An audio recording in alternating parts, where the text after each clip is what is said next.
ఆ betting apps గురించి నిన్న మొన్న మరీ లేచిండే కదా. ఇప్పుడు అయినా కానీ కొంతమంది అట్లానే ఆడుతున్నారు. దాని మీద జర ఏమన్నా చెప్పాలి. ఇప్పుడు వాళ్ళు వీడియోలు ఇచ్చిండ్రు కదా, వీళ్ళు ఏమో అట్లానే ఆడుతున్నారు. రాత్రి నేను కూడా అన్నా ఎందుకన్నా ఆడుడా అని.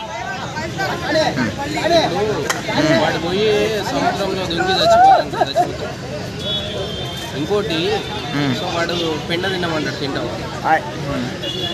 తినం. సో వాడు ఇంకోటి లేదన్నా అన్నట్టు. సో మూత్రం తాగురా అంటాడు, మంచి మూత్రం తాగురా అంటాడు, తాగుతాం. కానీ వీళ్ళు అట్లనే తయారైపోయారు. ఈజీ మనీకి అలవాటు అయ్యింది పబ్లిక్. ఈ లింక్ వస్తే ఈ గేమ్ ఆడితే డబ్బులు వస్తాయని ఈజీ మనీకి బాగా అలవాటు అయ్యింది. కష్టపడితేనే సరిగ్గా ఫలితం దొరకట్లేదు చాలా మందికి. ఎంతో మంది కష్టపడి కొంతమంది పైకి వస్తుంది. వీళ్ళేమో ఆడేదో చెప్పిండు, వాడు ఐఫోన్ పగలు కొట్టిండు, లేదంటే వాడు డబ్బులు పబ్లిక్లో ఎగిరేసిండు, లేదంటే బండ్లు కాల్ చేసిండు, ఐఫోన్లు పగలగొడుతుండ్రు. ఇట్లాంటివి అన్నీ వాళ్ళు వీడియోలు చేసి పెడుతుండ్రు. ఎందుకు పెడుతుండ్రు? వానికి డబ్బులు ఇస్తుంది కాబట్టి వాడు ప్రమోట్ చేసి పెడుతుండ్రు. అంటే వాళ్ళు ప్రమోట్ చేస్తారు కదా, వాళ్ళు ఆడతారా నిజంగా? ఎందుకు ఆడతారన్న? వానికేమో అవసరం అన్న, వాడు బిజీలో వాడు ఉంటాడు. వాడు ఓన్లీ ఆ స్క్రిప్ట్ చేయడానికి మాత్రమే ఉపయోగించుకుంటాడు. అన్ని డమ్మీ ఫోన్లు, డమ్మీ బండ్లు, డమ్మీ కరెన్సీ డబ్బులు కానీ అన్ని తెచ్చి పెట్టేసి వీళ్ళు ఆ వీడియో చేసిన దానికి డబ్బులు ఇస్తారు. వాళ్ళు ప్రమోషన్ చేస్తున్నాడు. వాడు నిన్ను ఆడమని బలవంతం ఏం చేయట్లేరు కదా. మరి నువ్వెందుకు ఆడుతున్నావు? నిన్ను కూడా ఆడమన్నది కూడా రా.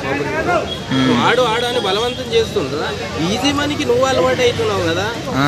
నువ్వు ఆడుతున్నావు, నిజంగానే వస్తాయని ఆడుతున్నాడు, ఊరేసుకుంటున్నాడు. నిన్న మొన్న అన్వేష్ కూడా మొత్తుకున్నాడు. అయినా కానీ ఇంతగానం జరుగుతున్నా కూడా వీళ్ళు ఇదే పాట పాడతాం, మేము ఇదే కావాలి అనేట్లాగా పోవడు మాత్రం పబ్లిక్ కూడా పోయి వాడు పట్టతల నా కొడుకు వాని గురించి ఇచ్చినావు. నిజంగా వాడు సరే ఈ బెట్టింగ్ యాప్ ఎవరైతే ప్రమోట్ చేసినా వాళ్ళ గురించి మాట్లాడుతుండ్రు.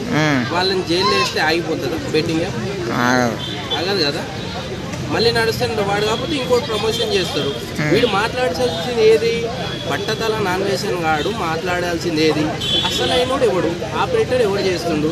దీనికి యజమాని ఎవడు? ఫస్ట్ ఇప్పుడు నాకు డబ్బులు ఇచ్చిండు వాడు, నేను ప్రమోట్ చేసిన. సో అసలైన యజమాని ఎవరు దీనికి? అంటే దీన్ని ఆపరేట్ ఎవడు చేస్తుండు? ఎవడు అసలు దీని యజమాని ఎవడు? దాని గురించి మాట్లాడాలి. వీడు పట్టతల నాన్వేషన్ గాడు దాని గురించి మాట్లాడాలి. దాని గురించి మాట్లాడకుండా ఇమ్రాన్ అన్న ఇన్ని కోట్లు సంపాదించుకున్నాడు, బయాసన్ని యాదవ్ ఇన్ని కోట్లు సంపాదించుకొని ఆస్తులు కొనుక్కున్నాడు, బిల్డింగ్లు కట్టుకున్నాడు, ఇంకోటి సంథింగ్ ఏదేదో చెప్తుండు, హర్ష సాయి ఇంత సంపాదించిండు, అంత